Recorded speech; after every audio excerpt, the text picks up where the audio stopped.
everyone. Welcome to Listening to Lancaster. This is our third episode. We're very excited today to be joined by Phil Wenger from Lancaster Conservancy and Carol Simpson, Hourglass Board Member and former Lancaster Conservancy Chairperson. My name is Jonathan Russell. I'm the Executive Director of Hourglass, and we're very excited to be able to bring this conversation to you today. So thanks so much for being here. All right. I'm delighted to be here. Thank you. Good. All right, Carol, I'll let you start us off. Okay. Phil, as Jonathan said, this is our third one of these. And when we were conceiving the idea and when Hourglass was first starting to talk about it and tossing around folks that would be interesting to our broader audience, the theme mostly was, how are these nonprofits surviving during the quarantine, the economic collapse, everything that's going on? And that's when I said, well, you know what? We need to put Phil and the Conservancy in the mix, because the Conservancy is having the opposite problem. Because of what the Conservancy does and owns, they're being literally swamped with people using our facilities, our preserves, et cetera, et cetera. So I think that is, the first question. What are you seeing from your perspective, and what's going on with the Conservancy, and what are your biggest challenges right now? Thank you for the opportunity to come and talk to everybody today. I'm pretty excited about this. 2020 here was going to be our best year yet. Last year we came off of 985 acres protected, a real coming together as our team, sort of a focused year when we have major events planned, everything from a Doug Tallamy lecture to an annual meeting to our events in the fall. And then COVID hit, and all of a sudden it just took this team to come together and step up, and that's what happened. And so we moved into this virtual world where everybody basically did their pieces, and we got connected very quickly and started thinking about what we were going to do. Immediately, we pulled our spring fundraiser because it just was tone deaf to what everybody was going through. I pulled a CEO newsletter because it really wasn't responsive to the world that was going on. It was 8 weeks delayed. And we just sort of adjusted to this new virtual world. And then every single spring day that would come along, we would have our parking lots full of people. And then we watched as the states around us, New Jersey, closed every single state park. They closed every township park. They closed every trail. And all of a sudden, we saw people driving up here from New Jersey. Maryland put much stronger restrictions on their parks as well. Many of them did close. They closed parking lots. They put, chains across their trails. And we saw a lot of Maryland cars coming up into our nature preserves.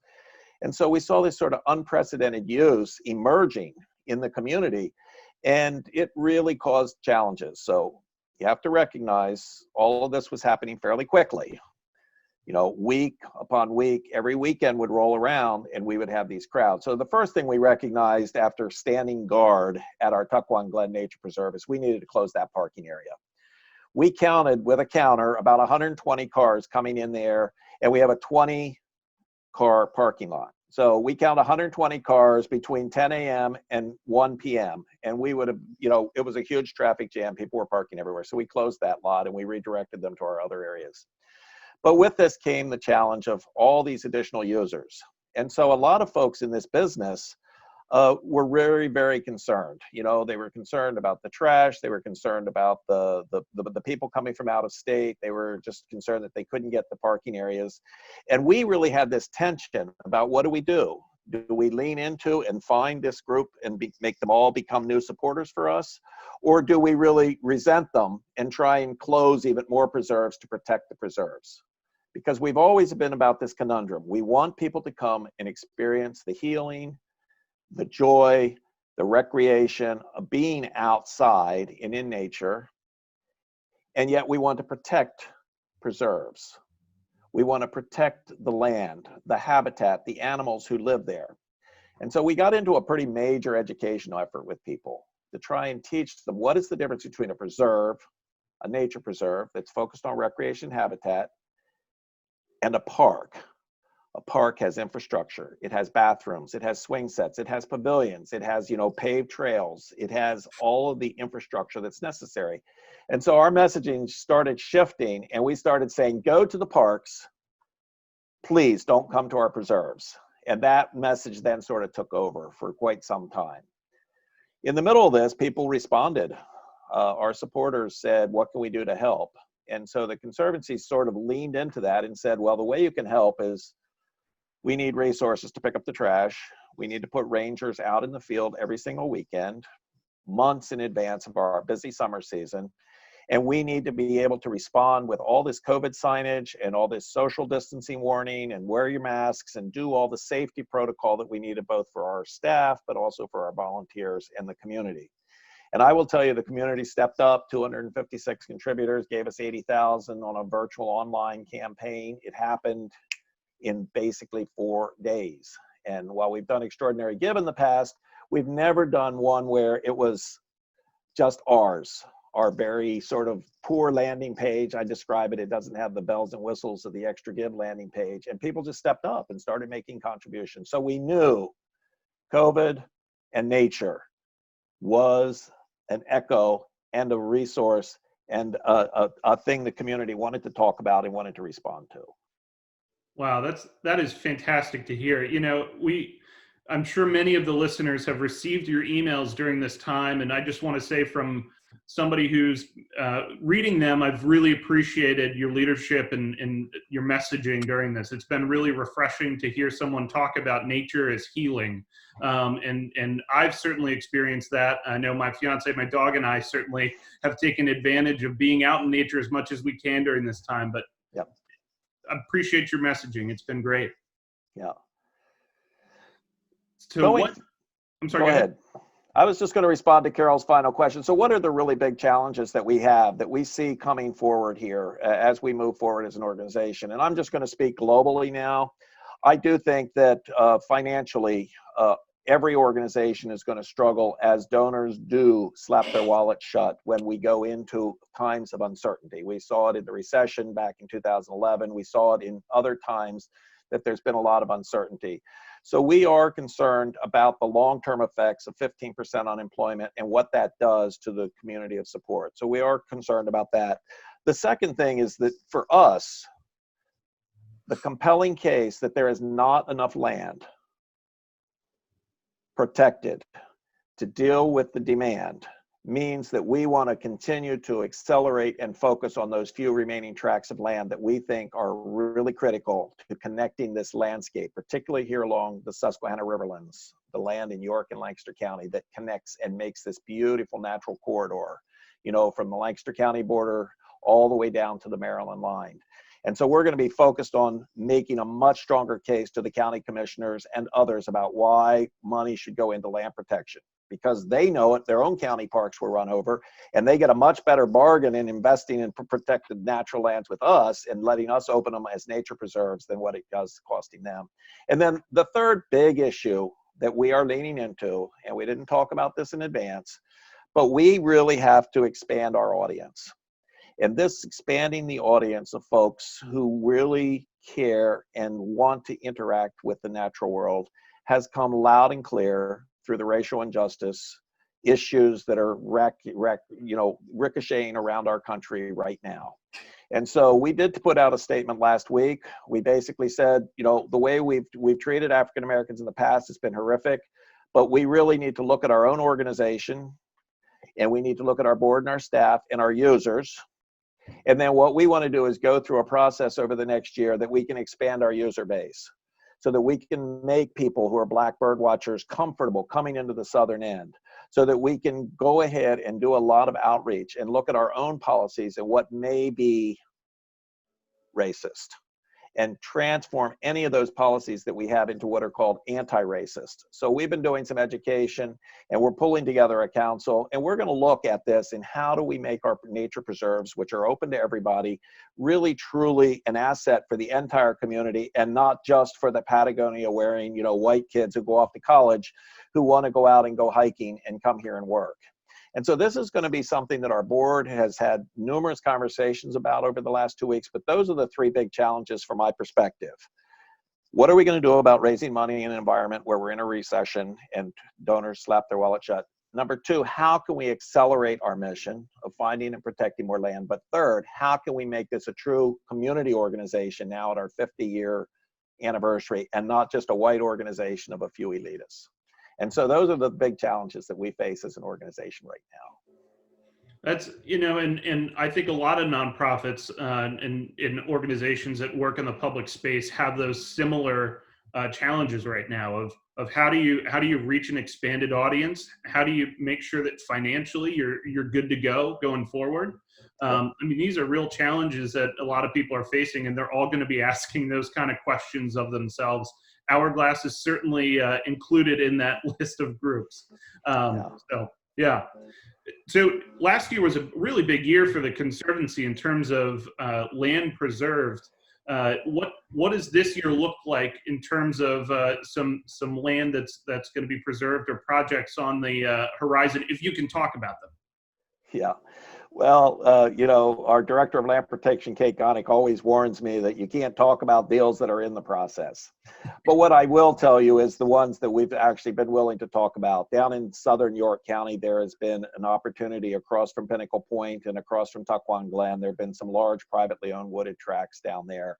There were actually a Mountjoy family, the Rice family, who was three brothers, and we've been able to secure an agreement, which we have signed, and if we can get the financing from state grants, we are going to be acquiring about 350 acres down there, and it's really beautiful land that has been well maintained as natural habitat. It's got waterfalls as beautiful as Kelly's Run, as an example, and so that's an exciting opportunity.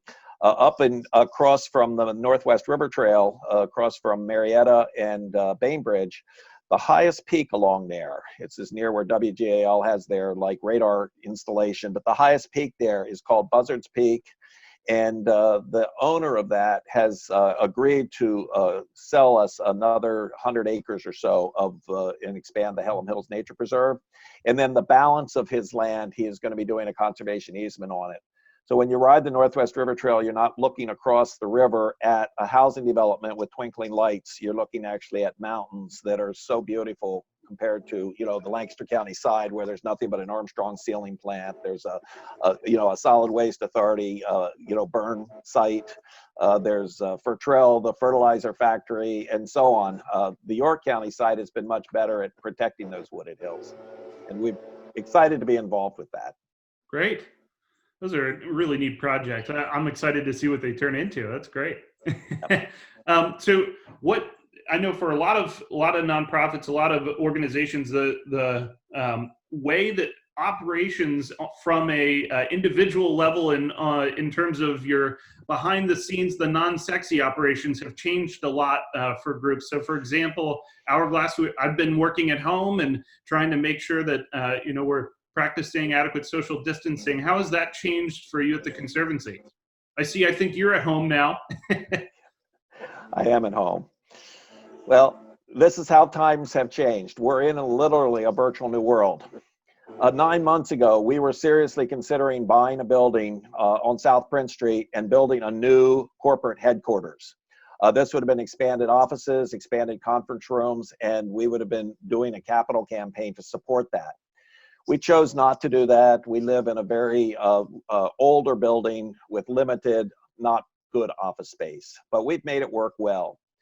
As soon as we went to our far-flung remote locations, first thing I did was I gave everybody a technology budget so that I wanted them to have the best connection possible. So for some, that meant upgrading their cell service to unlimited. For others, it meant adding internet at their houses. The second thing was that we looked and had a technology team that looked at all the tools available, and we came up with one, and we got rid of all these other tools that we used to use. We used to do some Zoom calls, we used to do some Teams calls, we used to do Google Chats, and we decided that we're going to use one platform, and it's called Microsoft Teams. It's integrated into our Outlook. It does all the automatic calendaring, it does all the meetings, and I can push a button and literally talk to anyone on my staff at any time during the day without pre-arranging a Zoom call. And it has actually, believe it or not, increased productivity, And I think it has enhanced communication for all but about 2 of the real outgoing sort of connectors on our staff who are feeling a little lonely. I had my director of stewardship is directing the field work, and he said we're getting more work done now. We don't have to drive to the office for staff meetings. We can literally on our team calls, we can do a lot of our conferencing and meetings as we're going to work, and we're getting more work done. And our level of job satisfaction with people being able to connect to their children, be around their pets, has elevated the job satisfaction. So performance has gone up, job satisfaction has gone up, and I don't think we're ever going to go back to a big corporate headquarters somewhere again. Wow. And we want to have nice donor space, and we will have an operational office. But this has really worked well for us. We're saving a lot of money, we're raising more money, we're working harder and smarter, and this technology that we have is unbelievable. I mean, if this had happened 10 years ago, we would all be struggling. But right now, there are technology solutions. For instance, our phone system. You know, I was just about ready this January to pull the trigger on a $15,000 phone system. And we had gotten a grant from the Campbell Foundation to do it. But we've been able to now find some software that connects in with our cable. And for just basically a couple $100 a month, you'll be able to dial in and you'll be able to come and go directly at any of my cell phones. You'll be able to text me, you'll be able to call me, and we would have been able to avoid that expense. It's the same with our annual report. Each year, we produce an annual report. We hand it out at June at our annual meeting, and it's about like a magazine, and it has about 12 pages of donors, because we like to honor our donors by listing their names in our annual report. This year, we did it as a virtual storybook, and you can go to our website and you can see it. It has video links. It has maps that are just amazing. It has a lot of other things, but there's literally every donor right there. You can click on, you can see where you are in relation to everybody else, and it cost us nothing. I mean, our internal staff built that thing. We had GIS mapping, obviously, from Christian. We had, you know, Kelly, who knew the software and was able to build it. But instead of spending $12,000 to produce this thing that went to everybody's coffee table and then went in the trash, we now have it available and can use it in multiple places. So these are exciting times for us, really. This digital world that we're in and being spread apart has not caused us any challenges. That's fantastic to hear. We've had similar reactions to adopting new technologies. For example, videoing conversations like these and being able to post them has been really successful for us. Our First Friday forums, we've been able to post those videos to folks who aren't able to maybe tune in at noon on a Friday, on the first Friday. They can catch a video of it later. So it's we're trying to reach other audiences, and it's really neat that you're able to do that as well. So I'll let Carol have the last question here. If you've got any other questions for Phil, I'll let you have the last word. Well, first of all, I want to say it's great to hear everything that the Conservancy's doing. And, you know, 2 years ago when I left the board, none of this was happening. So it's, you know, really is great to hear. And we like to end these, Phil, on a little lighter note. And, you know, we ask kind of a fluff question. We're all have been at home in semi-isolation, quarantining either by yourself or with immediate family. And I think if we didn't say that there were times that it was a challenge, we'd be lying. So our fun fluff question is, outside of work-related things, what are you doing during this? Have you taken up any new hobbies? Have you written a book, learned a musical instrument? What's kind of saving your sanity during these challenging periods? Well, you know, Brandon, who works for me, he talks about stacking functions all the time. This means don't do something just once. Do it because it connects to everything else in your world. And I have an answer for you. And I was just looking around here real briefly to find some of my props, which I did not pull into this call, so I'm not going to run get them. But I've actually taken to bird watching in a much more serious and focused way, and hiking. And it's because I love the outdoors. It's because I love bird watching, but I'm building my knowledge. So I have multiple binoculars here at the river cottage where I am. But then when I go walking now, I started carrying binoculars with me and a little pocket guide. And I will tell you, I can now identify most of the common birds that we have at our bird feeder, but when the warblers came through here as an example, there are dozens of warblers and they're almost impossible to tell them apart. So I'm good with woodpeckers. I'm good with identifying a lot of other birds, but I'm not very good with warblers yet. But I'm telling you, I'm learning their sounds because I've got a phone I can carry with me now, and I can hear and push and record, and it can tell me what it is. And I'm just loving my hiking and bird watching. That's great. Great. Stacking functions, because it's also my job and what I'm passionate about. So, Right. Well, Phil, thanks so much for taking time to be with us today. It's always good to talk to you, and appreciate hearing all the Conservancy is doing right now. It's great. Thank you, Jonathan. I'm excited about having you at the Hourglass, and I think the Hourglass has continued to be so relevant in the kinds of issues that they bring to all of us to think about. You know, on this racism issue, one of the ideas that I have is a bunch of us legacy organizations who've been around for 50 years or more, and you can name who they are, you know, the History.org, the Fulton, you know, the Community Foundation, people like us should all form a cohort and really bring in some outside voices to take a look at how we've built our organizations. And we're going to have to bring our donors to the table, because most of the wealth in this community is also from that it's from that white community, you know, the wealth that feeds us, that we, you know, create and wrap our arms around. This is a conversation I think we all need to have. So I encourage you guys to take a look at that issue as well and join this conversation with us. And Phil, if anything comes to your mind that you think the Hourglass could help to do, to facilitate or whatever, you know how to find me. I do. I would welcome that opportunity to be a part of that. So Wonderful. And we would also. Excellent. Agreed. Well, thanks again, Phil, and thanks, Carol, for joining us today. Appreciate it. It was a pleasure. Nice to see you, Phil. Say hi to Steve and all that good stuff. Thank you. Best wishes, everybody.